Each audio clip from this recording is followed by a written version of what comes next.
Hello, Verona. This is Jack and Daniel coming to you live from Studio 6.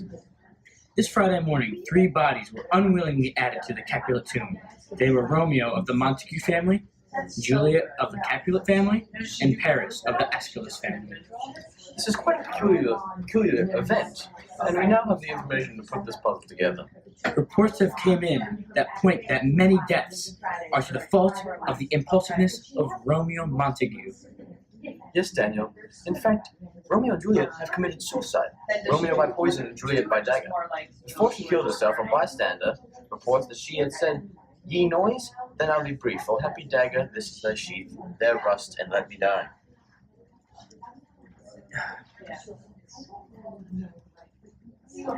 The third body was Paris. Reports of a fight came from Paris's man who ran from the graveyard where his master had gotten into a fray with the banished Romeo.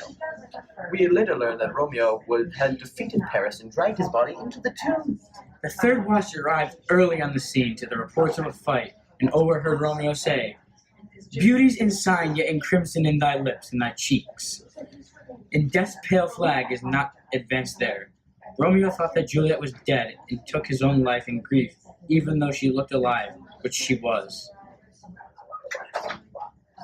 These 2 young lovers fell in love quickly.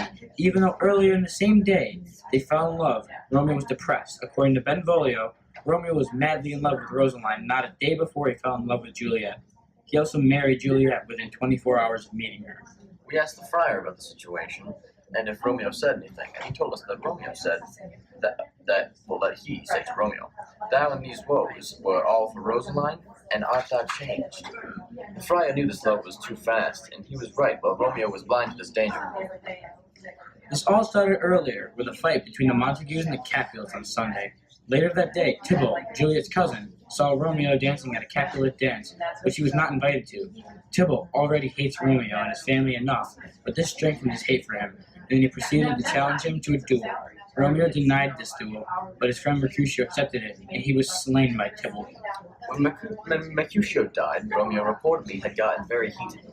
Benvolio told us that Romeo said this before the fight: "Staying for thine and keep him company, either thou or I or both must go with him." This was Romeo telling Tybalt that they must now fight to the death.